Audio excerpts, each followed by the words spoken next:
Sawubona mngani, welcome to Zulu Lessons with Thando, the place for modern conversational Zulu language lessons. Take my course on zululessons.com. That's one word, zululessons.com. Let's learn tenses in isiZulu. We'll only cover 3 tenses, only the simple tenses: simple past, simple present, and simple future. So meaning what just happened, what is happening right now, and what is about to happen. So we'll start with the past tense. And in the next 2 videos, we'll do the present and the future tenses. Verbs in isiZulu usually end with a. For example, pheka, to cook; lala, to sleep; cula, to sing; hamba, to go or to leave. To show their past tense, you would drop that a or a, and you would replace it with either e or ile. Let's see how that works. If you replace it with an e, your sentence would be incomplete. You would still be needing something else to complete that sentence, so more words. But if you end your verb with ile, that will be a complete statement. You can leave it right there on the verb on its own. I'll show you how it's done. So for example, let's take the verb phuza, to drink. If you ask me if I've had a drink, I would say, yebo, ngiphuzile. I have drunk. You're not really asking me if I've had any water or tea or whatever it may be. You're just asking if I have drunk. So I am saying, ngiphuzile. It's happened already. It's done. It just happened.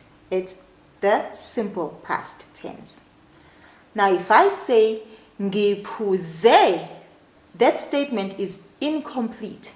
I must now complete that statement by saying maybe what I did drink or who I drank with. So, ngiphuze amanzi, I drank water.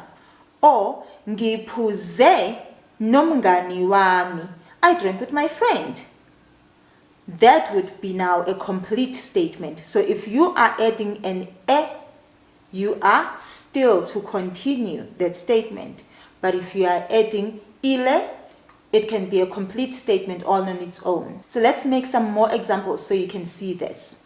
Ngihambile, I went. Ngihambe, did you hear the intonation at the end of the verb? Ngihambe. So in your mind, if you are an English speaker, I would say imagine an H.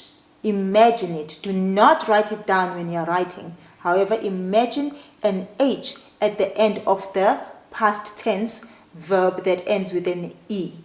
Imagine there is an H there. So, ngihambe. That will help you with pronunciation or enunciating that last E. Ngihambe no baba. Ngihambe ngebhasi. Bafundile, they read or they studied. Bafunde imaths. If you want to say maths in isiZulu, it's izibalo. So bafunde imaths. So I've completed the statement by saying what they studied. So bafunde, if I'm just simply saying they studied, bafundile.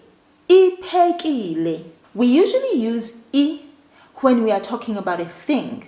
For example, a house, indlu, or a dog, inja, or an elephant, indlovu.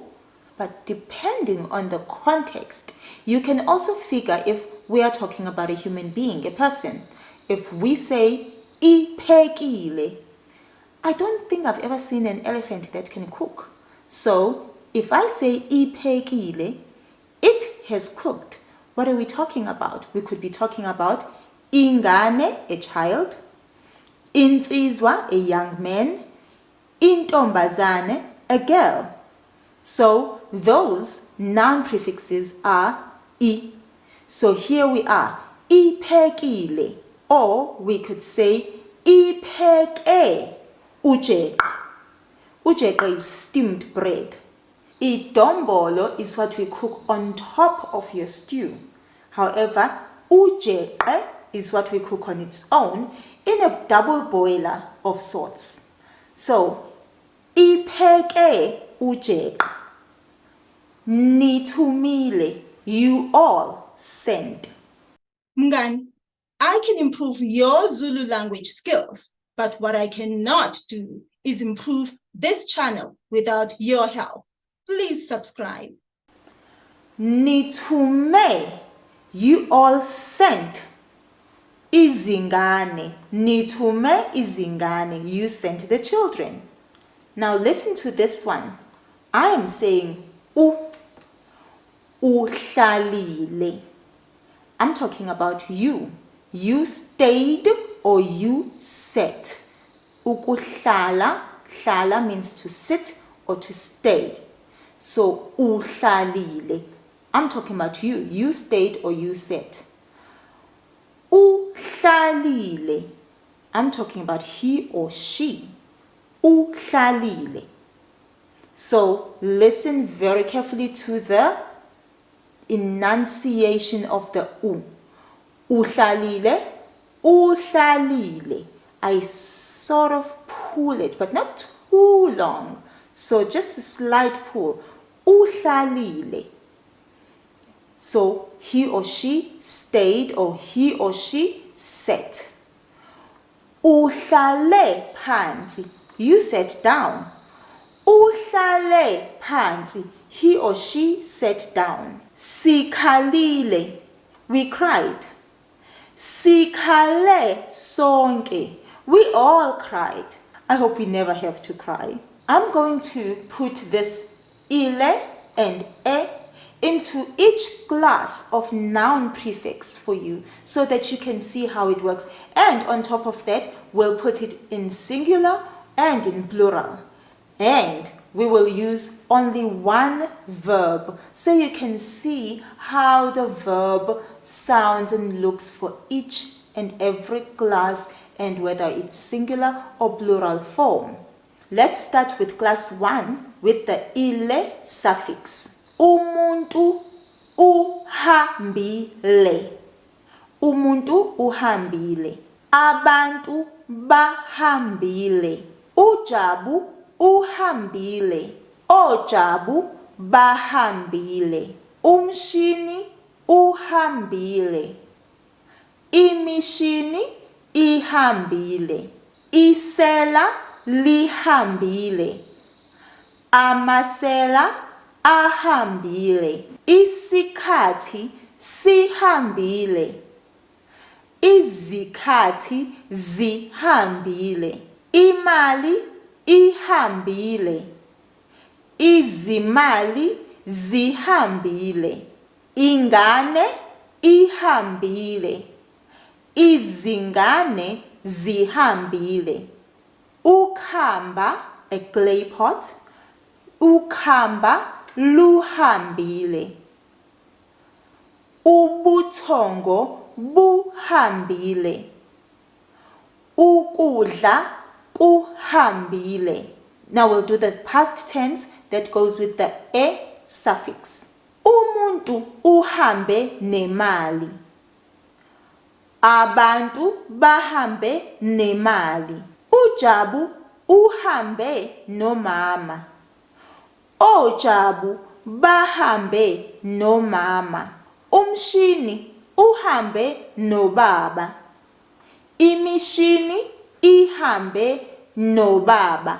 Isela lihambe nemali. Amasela ahambe nemali. Isikhathi sihambe ngokushesha. Izikhathi zihambe ngokushesha.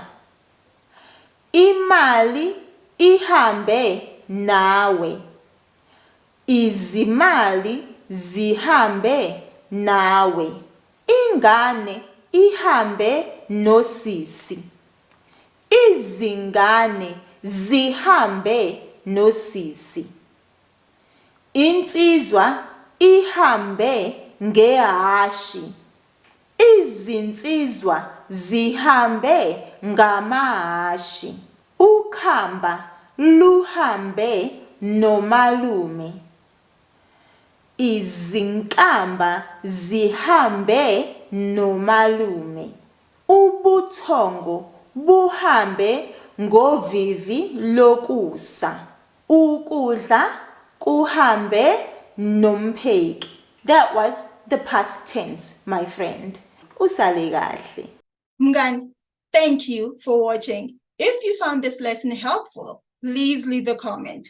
Don't forget, you can take my course at zululessons.com.